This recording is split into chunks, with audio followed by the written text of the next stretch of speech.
Welcome back into the GSMC Sports Podcast for our final segment of the day, where we're going to be diving into the comments that Damien Harris made about his former head coach Bill Belichick and the role that Belichick played in, from Harris's perspective, the demise of Mac Jones. So Harris the other day went on the Athletic Football Show podcast, and he was asked about Bill Belichick, and he ultimately blamed Bill for the struggles that Mac Jones went throughout the final part of his tenure in New England. He referenced the fact that Mac Jones was a Pro Bowl quarterback his rookie season. He was an alternate to that point, but ultimately he did put together a very solid season, 3,800 yards, 22 touchdowns. He looked like a much more confident version of himself, and no, he wasn't necessarily making these massively dynamic plays,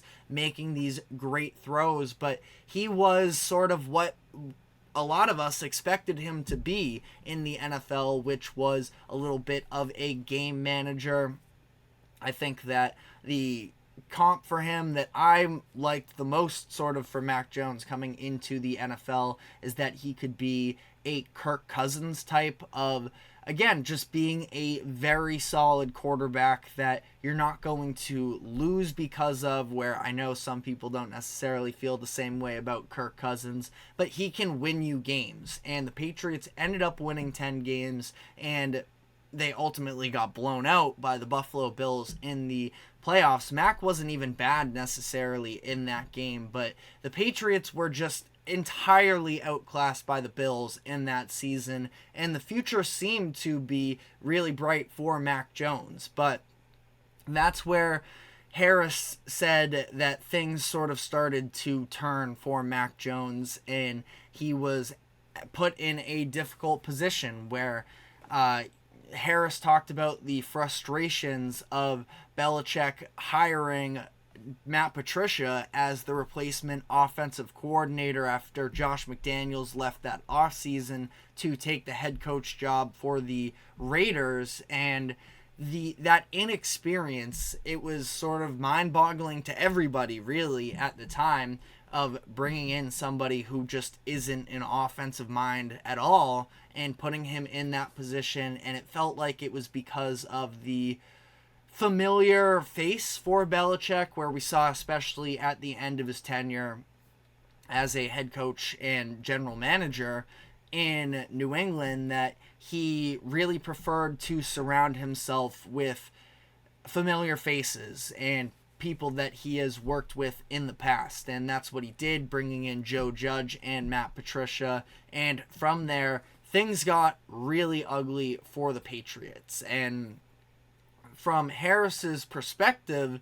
he thought that Bill Belichick had sort of told Matt Patricia that, quote, these are Harris's words, "As long as you teach him what I say, everything will be fine." And obviously everything was not fine in New England. They had two miserable seasons from an offensive perspective, and ultimately Matt Patricia, he ends up being fired from the position after the 2022 season, and in comes 2023, where you can't blame Matt Patricia any longer. And there are some numbers in which the 22 offense was better than 23. But again, at least this is my own thoughts as opposed to what Damien Harris was saying, that Belichick almost took it out of spite, it felt like, at least in my eyes, chose to not give Mac Jones any extra talent on the offensive end.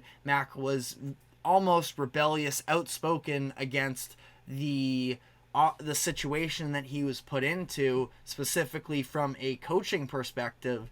And Belichick, for a defense that was already pretty good in New England, he spends no first-round picks on any type of skill players. The first three for the all of the picks in the first 3 rounds for the Patriots in last year's draft were on defensive players, which, not bad. Christian Gonzalez was a steal. We saw Keon White flash some potential as well. I'm not saying they're bad picks necessarily, but the Patriots, the conversation over the past couple years is they need a lot of help on the offensive end.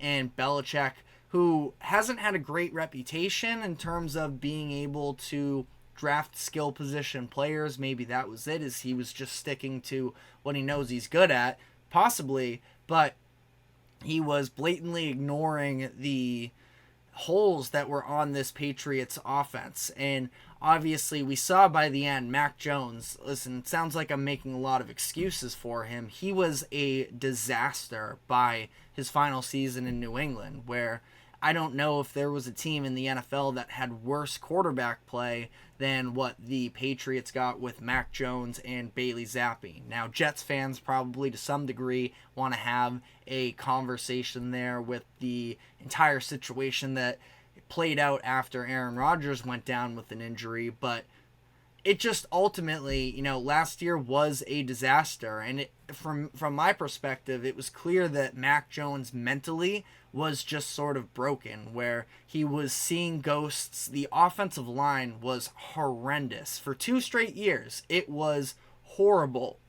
And I think that Mac Jones just became extremely uncomfortable with pressure, that it was just so easy for opposing defenses to get to him, where it seemed like sometimes Mac Jones was trying to stick it out too much and end up making the hero ball play, and that almost turned into, the second he felt any pressure, he decided, okay, I got to get rid of this, and the offense was just non-existent for a lot of the season. So he ultimately gets benched. Bailey Zappi takes over, who is no better, but I think there is a real argument to Belichick really hurting the developmental process of Mac Jones. And to Damien Harris's comments, he said that Bill Belichick needs to be in control of everything. Obviously, not coincidentally, that is the same sentiment that other teams that had coaching vacancies this past offseason also felt like with Belichick, that they weren't ready to give up the amount of control that they at least anticipated that he would want. And Harris said that he absolutely has a right to do so, given the fact that Belichick has his resume of winning 5 Super Bowls as a head coach, another couple as a defensive coordinator. The guy obviously knows football and knows what it takes to win football games.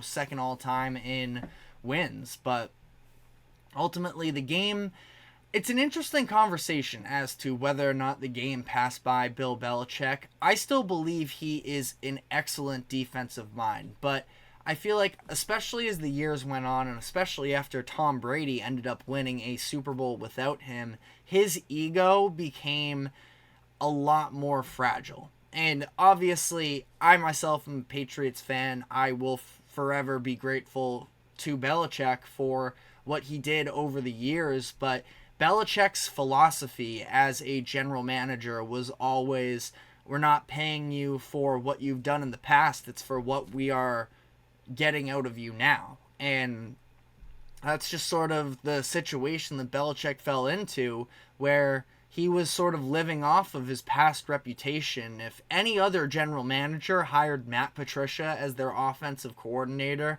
they would have been fired by week 6. But it was, I guess we have to trust Bill because he has taken the Patriots to numerous Super Bowls, and ultimately it just fell so flat. And ultimately, it's very rare that we see great things come to a storybook ending, where even when you look at Peyton Manning, who is, leaving while on top, well, Peyton Manning was also benched during that season for Brock Osweiler, and he was the starting quarterback for the Super Bowl. So that at least makes it, you can sort of gift wrap what happened in that light, but ultimately he was carried by one of the best defenses of the 2000s, and that Broncos defense led by Von Miller that was able to get the job done ultimately, and a pretty good rush attack as well, for as crazy as it sounds, knowing that C.J. Anderson was the lead guy there. And I'm getting off on a whole different tangent here, but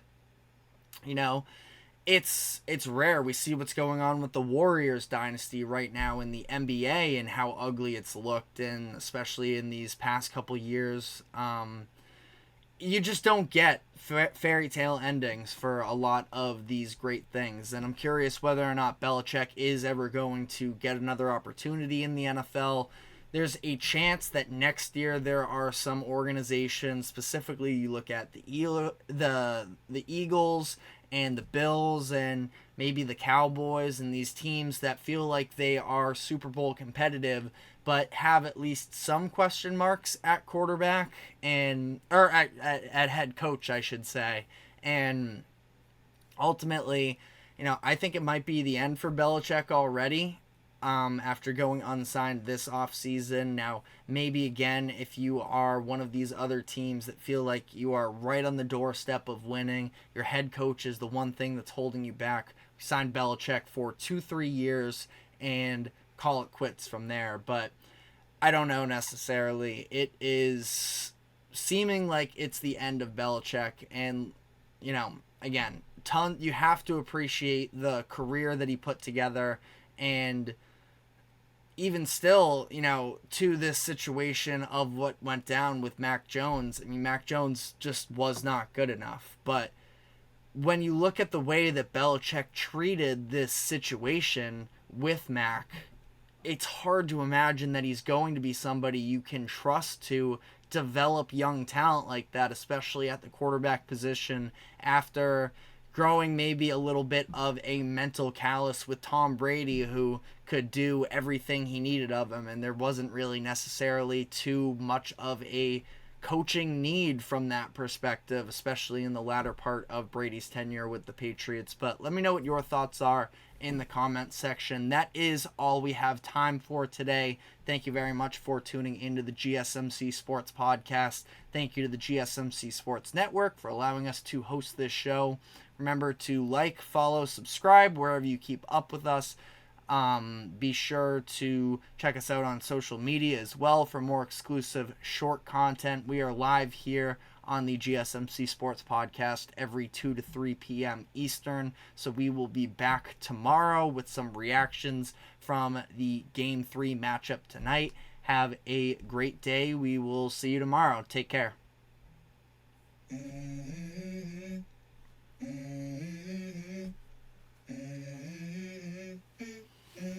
Let's go. I wake up to a little bit of drool on my pillow, feel like it's gonna be a bad day. Yeah, I'm tired of shit, and the coffee ain't hit yet. Damn, ain't that great. I don't wanna go.